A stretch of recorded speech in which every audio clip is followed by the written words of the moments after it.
एक समुद्री राक्षस जलपरी को उठाकर नदी में ले जाता है, लेकिन किसी तरह उसकी जलपरी बेटी अपनी माँ को बचा लेती है। लेकिन वो राक्षस उनका पीछा करने लगता है। अरे भाइयों, एक दूसरे का मुंह क्या देख रहे हो?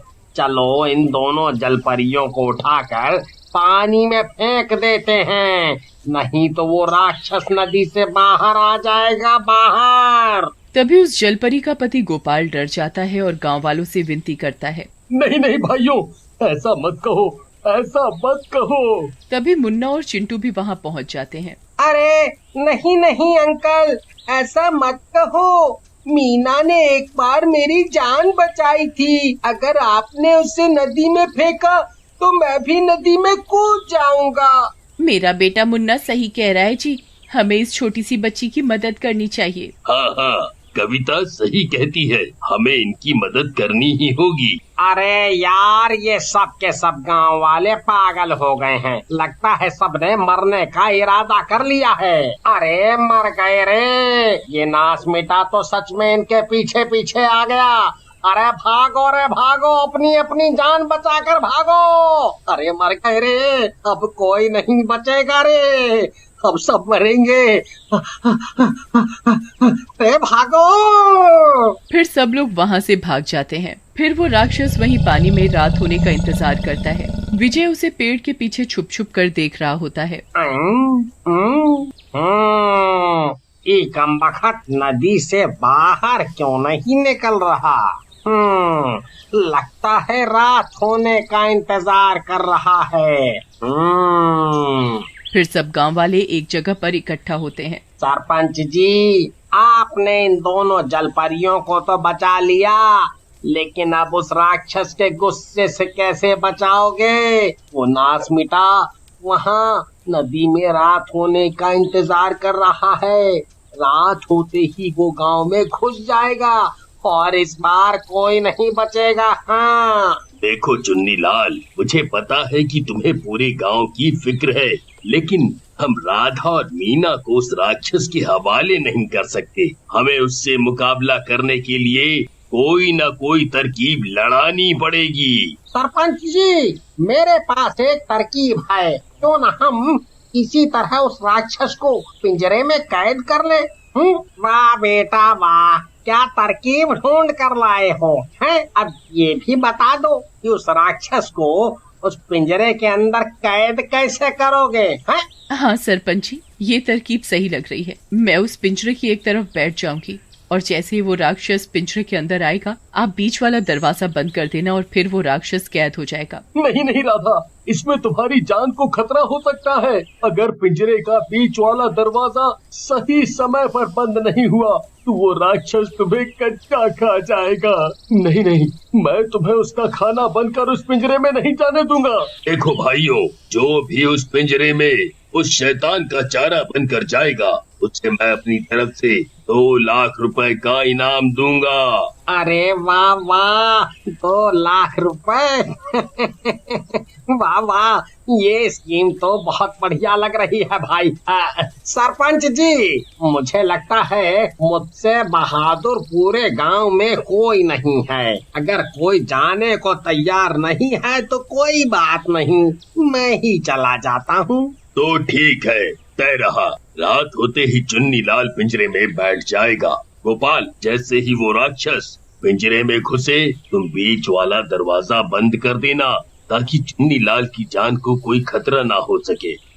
जी सरपंच जी, मैं समझ गया। मैं एकदम चौकन्ना रहूंगा। फिर सब लोग पिंजरा बनाने में लग जाते हैं। ए कामचोर, रस्सी को कस के बांध, कस के।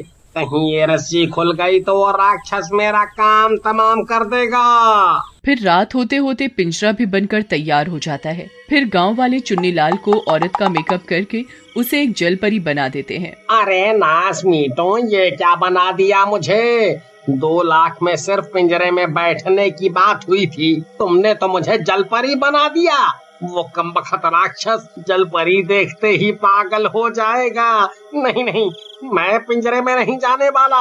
मुझे 2 लाख रुपए नहीं चाहिए। अरे चुन्नी लाल, ये आखिरी समय पर कैसी बातें कर रहे हो तुम? अब तुम अपनी बात से पीछे नहीं हट सकते।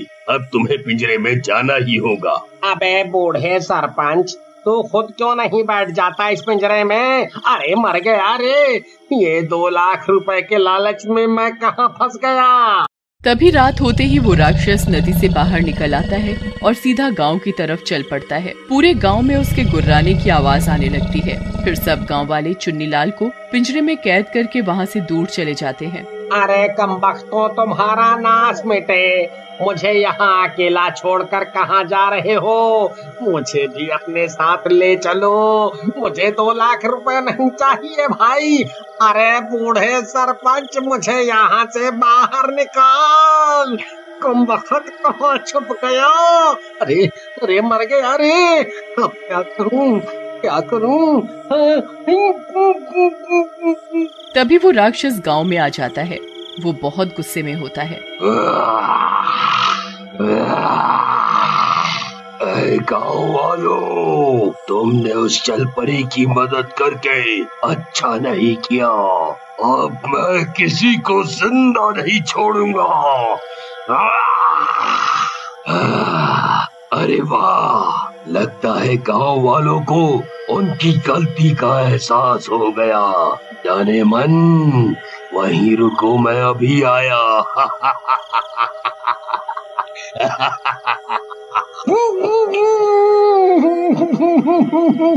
आई मम्मी, ये कमबख्त तो इसी ओर आ रहा है।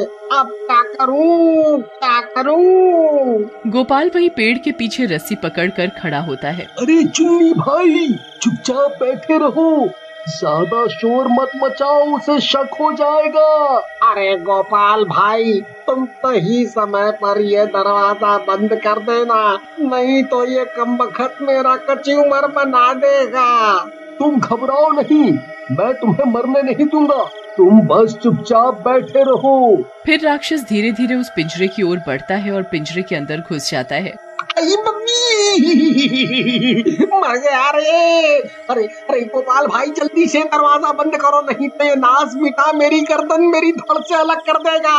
अरे दरवाजा बंद करो भाई। अरे ये क्या? ये तो आदमी की आवाज है, ये कोई जलपरी नहीं है। धोखा, धोखा, तुम्हारी इतनी हिम्मत मुझे बेवकूफ बनाओगे? तभी गोपाल पिंजरे के बीच वाला दरवाजा बंद कर देता है और राक्षस पिंजरे में कैद हो जाता है और चुन्नीलाल पीछे के दरवाजे से पिंजरे से बाहर निकल जाता है। अरे बच गया रे, अरे बाल बाल बच गया, बाल बाल बच गया, बाल बाल बच गया। फिर सब गांव वाले हाथों में मशाल लेकर वहां पहुंच जाते हैं। गांव वालों, तुमने मुझे धोखा देकर अपनी मौत को बुलाया है। मुझे एक बार यहाँ से बाहर निकलने दो, फिर मैं तुम्हें चुन चुन कर मारूंगा। तू क्या मारेगा इन्हें? आज तो तेरी मौत तेरे सामने खड़ी है। तूने मेरे सारे परिवार को मार डाला, आज तुझे तेरे किए की सजा मिलकर ही रहेगी। मारो, मारो, इसे जलाकर मार डालो। तभी वो राक्षस पिंजरे को तोड़ने की कोशिश करने लगता है। अरे गोपाल भाई, अपनी पत्नी को कहो डायलॉग बाजी खत्म हो गई हो तो जल्दी से इस राक्षस को आग के हवाले करे। अगर ये बाहर निकल गया तो सबसे पहले मुझे ही मारेगा भैया, मुझे ही मारेगा। राधा, अब समय आ गया है, इस बुराई को खत्म करो और एक बार फिर साबित कर दो कि जीत हमेशा अच्छाई की ही होती है। फिर राधा उस राक्षस को आग के हवाले कर देती है और देखते ही देखते वो राक्षस जलकर राख हो जाता है। ए सरपंच, मैंने तुम्हारा काम पूरा कर दिया है। अब शर्त के अनुसार लाओ, मेरे 2 लाख रुपए दो, दो। तुम्हें मेरी शक्ल देखकर लगता है कि मेरे पास 2 लाख रुपए होंगे? अरे तेरा नाश मिटे सरपंच, बूढ़े, तूने मुझे बेवकूफ बनाया, मैं तुझे जिंदा नहीं छोड़ूंगा। हाँ।